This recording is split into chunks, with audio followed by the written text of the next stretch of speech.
Dan kalau bisa berdarah Indonesia, itu prioritasnya. Supaya mereka punya merah putih.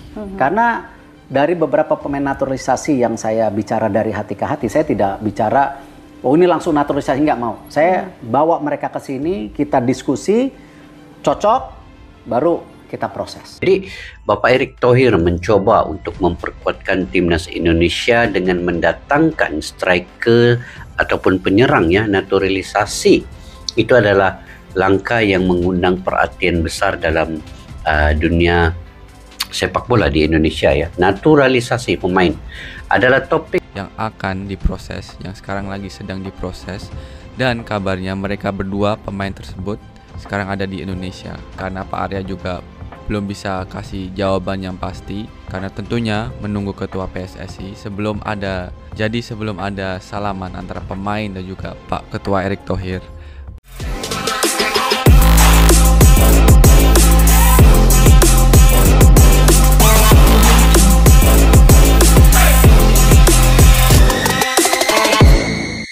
Erick Thohir terbuka terima keinginan Erling Haaland dan Joel Piroe membela timnas Indonesia di putaran 4 kualifikasi. Sepak bola Indonesia kembali mengguncang dunia. Kali ini bukan sekadar prestasi di lapangan, melainkan kabar besar yang datang dari meja federasi. Erick Thohir, Ketua Umum PSSI, dengan terbuka menyatakan kesiapannya menerima keinginan dua penyerang top Eropa, Erling Haaland dan Joel Piroe, yang disebut-sebut siap memperkuat timnas Indonesia di putaran 4 kualifikasi Piala Dunia 2026 zona Asia. Sebuah langkah bersejarah yang dulu mungkin hanya terdengar seperti mimpi, kini perlahan menjadi kenyataan. Banyak yang tidak percaya ketika pertama kali mendengar kabar ini. Bagaimana mungkin seorang bintang dunia seperti Erling Haaland bisa dikaitkan dengan timnas Indonesia? Namun di balik semua itu, ada cerita keturunan yang membuka jalan. Haaland, striker Manchester City dengan reputasi luar biasa, ternyata memiliki ikatan darah yang tak banyak diketahui publik. Sementara Joel Piroe, penyerang tajam asal Belanda, sudah lebih dulu berada di radar PSSI karena garis keturunan Indonesia dari keluarganya. Dua nama ini, meski besar di Eropa, melihat peluang berbeda ketika Indonesia datang mengetuk. Tidak hanya sekadar kesempatan bermain, tetapi juga peluang untuk membuat sejarah bersama negara yang tengah bangkit di kancah sepak bola dunia. Setiap pemain besar punya jalan terjal di timnas negaranya. Erling Haaland, meski sudah jadi mesin gol Norwegia, sering harus menerima kenyataan pahit. Norwegia jarang sekali menembus turnamen besar.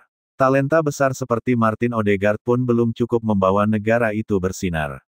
Bagi Haaland, tampil di Piala Dunia masih seperti mimpi yang jauh dari genggaman. Joel Piroe menghadapi persaingan super ketat di Belanda. Negeri kincir angin terkenal sebagai lumbung striker kelas dunia, dari era Marco van Basten, Ruud van Nistelrooy, Robin van Persie, hingga Memphis Depay. Meski produktif di level klub, Piroe belum pernah mendapat kesempatan reguler bersama oranye. Situasi inilah yang membuat keduanya menoleh pada Indonesia. Di saat peluang di negara asal begitu sempit, Garuda justru hadir dengan mimpi besar dan peluang nyata untuk tampil di panggung dunia. Indonesia saat ini sudah melangkah ke babak keempat kualifikasi Piala Dunia 2026 zona Asia. Sebuah pencapaian yang membanggakan, namun sekaligus membawa tantangan baru.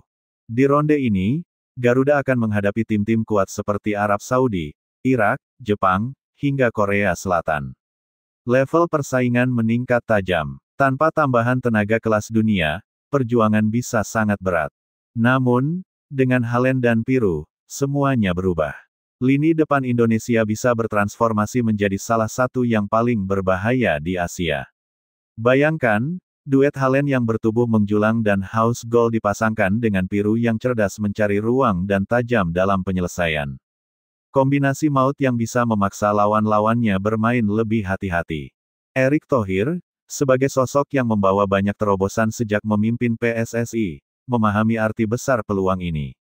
Ia tahu bahwa jalan menuju Piala Dunia bukan hanya soal kerja keras, tetapi juga tentang keberanian mengambil langkah berani. Sikap terbuka Erick terhadap keinginan Haaland dan Piroe menunjukkan bahwa PSSI benar-benar serius membangun tim yang kompetitif di level dunia.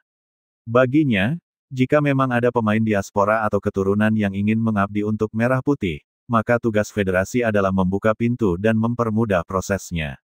Erik menyadari, sejarah bisa tercipta bukan hanya dari kaki-kaki pemain di lapangan, tetapi juga dari keputusan besar di balik layar.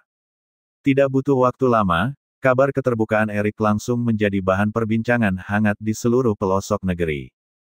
Di media sosial, nama Haaland dan Piru bersanding dengan tagar-tagar Garuda Mendunia. Suporter yang selama ini setia mendukung timnas dengan segala keterbatasan kini memiliki alasan lebih untuk bermimpi besar. Dari kaget, heran, hingga akhirnya larut dalam optimisme, publik menyambut hangat langkah ini. Banyak yang mulai percaya, dengan Haaland dan Piru di lini depan, Indonesia bisa mencatatkan sejarah baru, lolos ke Piala Dunia untuk pertama kalinya. Meski kabar ini sangat menggembirakan, jalan yang harus dilalui tidaklah mudah. FIFA memiliki aturan ketat soal perpindahan asosiasi.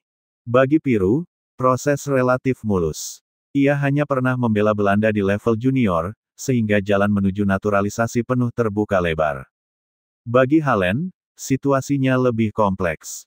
Ia sudah pernah membela Norwegia di level senior. Namun, jika ada celah regulasi melalui garis keturunan, serta jika pemain sendiri menunjukkan keinginan kuat, maka pintu itu bisa saja terbuka.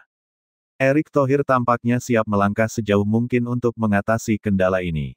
Dengan pengalaman internasionalnya, ia tahu cara melobi, bernegosiasi, dan menyiapkan dasar hukum yang kuat. Jika Haaland dan Piru benar-benar bergabung, dampaknya akan sangat besar, jauh melampaui sekadar performa di lapangan. Transformasi kualitas, Indonesia akan memiliki lini depan kelas dunia. Daya tarik global, nama Haaland otomatis akan membuat mata dunia tertuju pada Garuda. Motivasi generasi muda, pemain muda Indonesia akan punya role model baru, sekaligus dorongan untuk terus berkembang. Perubahan pandangan dunia, Indonesia tak lagi dianggap tim kecil, tetapi kekuatan yang harus diperhitungkan di Asia. Dampak ekonomi, sponsor, investor, dan media internasional akan tertarik masuk ke sepak bola Indonesia. Selama puluhan tahun, masyarakat Indonesia hanya bisa bermimpi melihat timnas kesayangan mereka tampil di Piala Dunia. Kini, mimpi itu perlahan berubah menjadi kemungkinan nyata. Dengan dukungan penuh dari Erik Thohir, kehadiran Haaland dan Piru bisa menjadi batu loncatan menuju panggung terbesar sepak bola. Bayangkan stadion penuh dengan warna merah putih, sorak-sorai supporter menggema, dan nama Indonesia disebut di Piala Dunia. Semua itu kini semakin mungkin terwujud. Erik Thohir telah membuka pintu, Haaland dan Piru sudah menunjukkan keinginan, dan publik Indonesia siap mendukung dengan sepenuh hati. Semua elemen kini bersatu menuju satu tujuan, membawa Indonesia ke Piala Dunia. Langkah besar ini akan dicatat sejarah, bukan hanya sebagai transfer besar dalam dunia sepak bola internasional, tetapi sebagai simbol kebangkitan sepak bola Indonesia. Siapa yang menyangka, dari mimpi yang dulu dianggap mustahil, kini Garuda benar-benar siap mengepakkan sayapnya lebih tinggi. Dengan Haaland dan Piru di lini depan, dan Erik Thohir sebagai arsitek di balik layar, Indonesia